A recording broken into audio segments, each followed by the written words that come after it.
INA Podcast.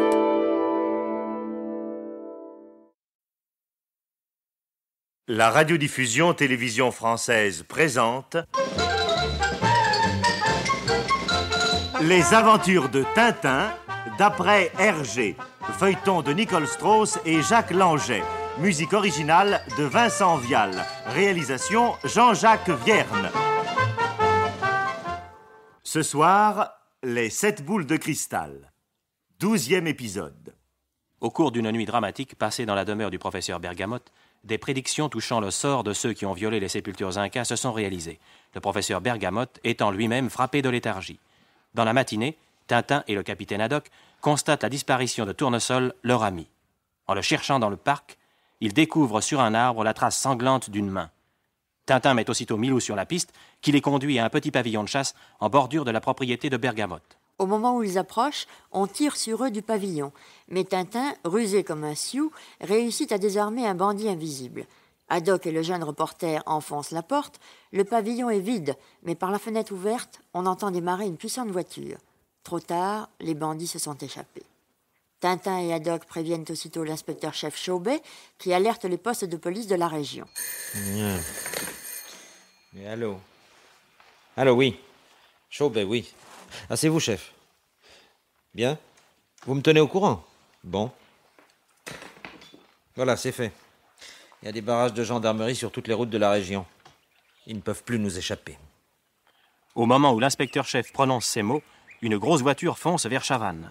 Tout à coup, elle ralentit. Sur la route, à 150 mètres, 2 gendarmes font signe aux automobilistes. Attention, brigadier!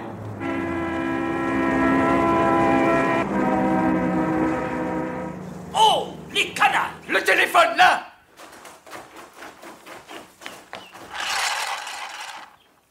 Allô, gendarmerie? Ici Dorimont, kilomètre 28. L'auto vient de passer à toute vitesse en direction de Chavannes. Comment? Il y a un barrage? Bien, ça va. Ils n'iront pas loin. En effet, à l'entrée de Chavannes, 2 gendarmes et 2 policiers de la route attendent. Oh, pas longtemps. Ah, voilà une auto qui arrive. Oui, mais elle n'est pas noire, brigadier. Le chauffeur pourra peut-être nous renseigner.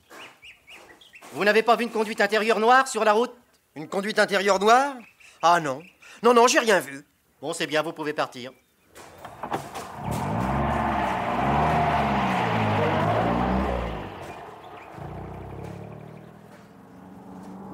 En voilà une autre.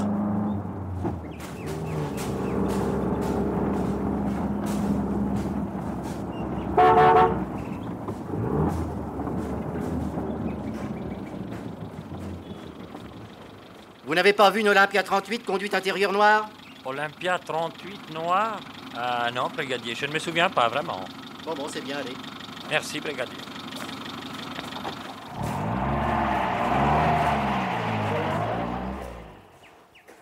C'est bizarre. Où a-t-elle pu passer? Nous allons voir ça, en poussant une petite pointe.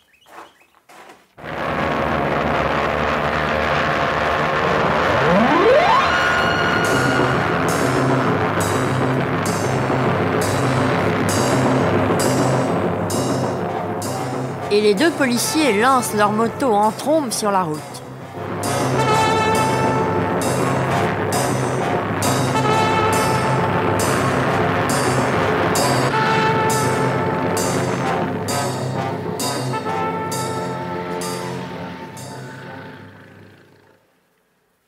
Cependant, dans le salon de Bergamote, Tintin, le capitaine Haddock et l'inspecteur Chaubet attendent des nouvelles. Haddock tourne comme un lion en cage, en vouant au diable les bandits qui ont enlevé Tournesol et le pauvre Tournesol lui-même pour s'être aventuré seul dans le parc. Mais revenons sur la route. Des gendarmes là-bas. Pas plus de voiture noire que de bière dans mon réservoir d'essence. Comment, vous ne l'avez pas vue? Mais il y a longtemps qu'elle est passée, elle a failli nous écraser. C'est invraisemblable. Par où a-t-elle pu aller? Nous allons retourner sur nos pas.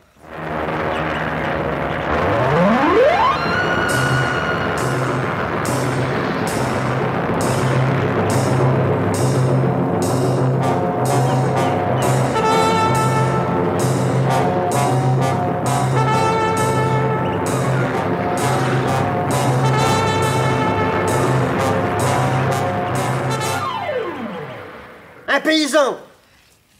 Nous recherchons une auto noire, vous ne l'auriez pas vue? Une auto noire? Attendez voir. Ah, je sais pas si c'est celle que vous cherchez, mais il y en a une qui a tourné là-bas à droite dans le bois, là. Mais il y a ben 3/4 d'heure de ça, au moins. Merci.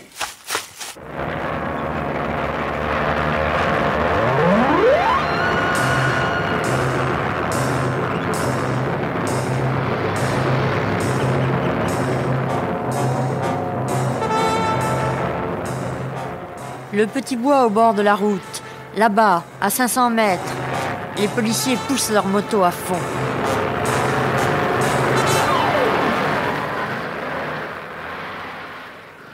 Dans la maison de Bergamote, l'impatience est à son comble. Mais qu'est-ce qu'ils font, voyons? Mais qu'est-ce qu'ils font à la fin? Ah! Enfin, le téléphone. Allô? Oui? Oui, eh bien. On l'a retrouvé? Oh, c'est magnifique. Comment? Vide? 1000 sabords! Allons, capitaine, faisons un saut jusque là-bas. Il y a sûrement des choses à apprendre. Vous avez raison. Ah, bande de canaques! Pirates! Ah, si vous... Allons, calmez-vous, capitaine. Rien n'est encore perdu. Nous allons étudier les lieux et voir s'il y a...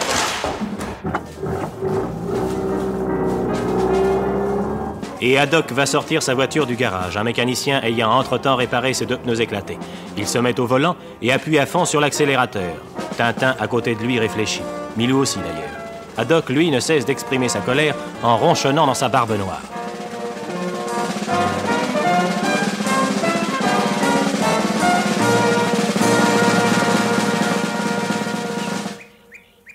Alors, brigadier? Elle est là. Regardez. On l'a retrouvée comme ça? Abandonnée? Oui, mais ses occupants n'iront pas loin. Toute la région est cernée et on fait des battues dans les bois. C'est un de vos amis qu'ils ont enlevé? C'est Tournesol. Malheureux Tournesol. Oh, une crème d'homme, un cœur d'or. Et c'est lui que ces misérables ont enlevé. Et pourquoi? Pourquoi, tonnerre de Brest, enfin? Vous le savez, vous? Moi, non. Eh bien, Sherlock Holmes, vous trouvez quelque chose? Peut-être. Dites-moi, brigadier. Oui? Vous vous trouviez à un de ces barrages, n'est-ce pas? Oui. Alors, vous avez dû voir passer une grosse voiture beige. Réfléchissez. Ah, attendez. Une grosse voiture beige. Ah, mais oui, vous avez raison. Une conduite intérieure, c'est même moi qui l'ai fait stopper. Vous n'avez pas songé à enlever son numéro? Ah, non. Pourquoi? Aïe, ça nous aurait été fort utile. Ah, attendez. Celui qui était au volant avait l'air étranger. Oui, sud-américain ou quelque chose comme ça. Assez gros, basané, moustache et favoris noirs. Lunettes d'écaille, un léger accent aussi. Brigadier, comment étaient les autres? Car ils étaient plusieurs, je suppose. Ah oui, il y avait quelqu'un à côté de lui. Un étranger lui aussi, sans doute. Un visage osseux, nez busqué et lèvres minces. Et ensuite? Deux hommes, je crois, sur la banquette arrière. Ah, mais ceux-là, je n'ai fait que les entrevoir. Bon.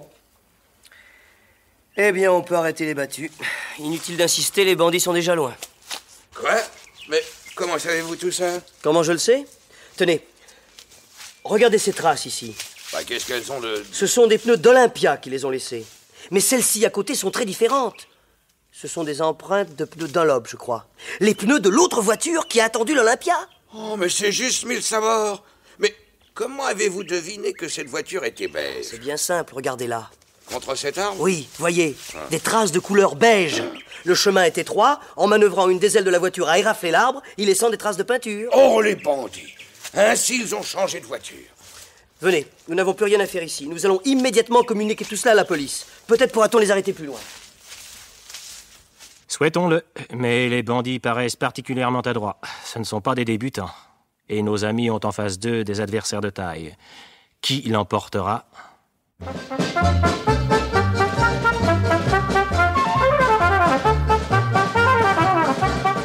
Les aventures de Tintin d'après Hergé, un feuilleton de Nicole Strauss et Jacques Langeais, avec Maurice Sarfati, Tintin, Jackie Ling, Haddock, Pierre-Olivier, l'inspecteur-chef, Victor Viry, le brigadier de gendarmerie, et Jacques Degore, Pierre Lafont, Jean-Pierre Lituac, Jacques Muller, Gaëtan Noël, avec Milou.